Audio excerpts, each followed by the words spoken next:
Human ribs protect the heart and internal organs, and there are two sets of 12 ribs per person. In general, human ribs increase in length from top to bottom through rib 7 and decrease in length down to rib 12. Ribs attach in the front to the sternum with cartilage, as shown in the figure, and in the back to the vertebrae, except ribs 11 and 12, which only attach in the back, and thus they are called floating ribs. Welcome back to another episode of Polymer Club's Ask Dr. Paul. Today we're going to highlight polymer design. So when your boss talks about using ribs to improve injection molding plastic part rigidity, what do you need to know? Ribs stiffen a plastic part without increasing wall thickness, and a great example of rib use is this step stool right here. A sticker on the top says it is rated for 135 kgs, which means a 300-pound person can stand on the stool without collapsing it. You can increase its ability with filler or making the part thicker, but ribs really are the way to stiffen up a part like this stool. If you look inside the stool, you can see ribs everywhere. They're in that hexagon pattern. So with this stool, I'd say it's a RibFest. So we have ribs on the inside, which means we have difference in thickness with the rib to the non-rib area, which means we get difference in cooling. The ribbed areas cool slower than the thinner areas, and that makes that collapse or that sink mark. These are sink marks that we see. It actually kind of looks like it's part of the design, these hexagonal sink marks in this stool. For injection molding plastic design of a rectangular box, we typically want a uniform wall, say 2 millimeters, so material will flow through the gate, cool, shrink. With consistent cooling from outside in, we will have a stress-free part. But now we add ribs, which provide stiffness to the box. And we need a design strategy because when we add ribs, we typically create variable wall thicknesses. So let's discuss some rib design rules. Design rule number 1 is about rib thickness. So how thick should a rib be?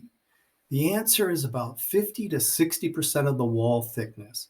If you have too thick of a rib, you'll have too large of a sphere of plastic to cool. You can see that here, and that's where we have sink problems. Designers try and remove material to prevent sink, and you can see that here. If we have too thin of a rib, we'll make it hard to fill the part. The part may freeze off early since it is so thin and cause warpage from thickness differences of the part wall and rib. Design rule number 2 is about rib height. So how tall should the rib be? The answer is about 3 to 5 times the wall thickness. If you have too tall of a rib, it'll be hard to fill and eject from the mold. And if you have too short of a rib, it will not provide adequate part stiffness that is required in the design.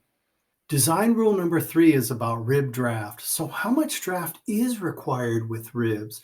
How much do we have to taper ribs in to get them out of the tool? The answer is about a ½ degree in is common.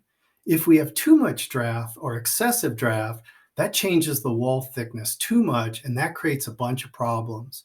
Differential shrink, sink, inability to fill, and molded in stress. If we have too little or no draft, it'll be hard to eject the part from the tool, from the core side. What do we do when a rib meets the wall? We have to radius each rib. It eliminates sharp corners and stress concentration. So we have to radius everywhere ribs meet walls. Design rule 4 is about rib spacing. So how much distance is required between each rib? Or how close can ribs be to each other? The answer is there should be at least 3 times the part wall thickness distance between 2 ribs. If you have too little spacing between ribs, it is hard to pull heat out of the part, and there is potential for sink marks and longer cycle times. Knowing these 4 design rules should help when adding ribs, and you can use Moldflow to fine-tune your rib-based designs. Knowing the basics of how ribs improve injection molding part design, that's working knowledge. Remember to like, subscribe, turn on notification, and even share if you appreciate the content. You can visit our website to learn more about our upcoming Polymer Design course. I'm Paul Nash. For Polymer E Club's Ask Dr. Paul, thanks for watching.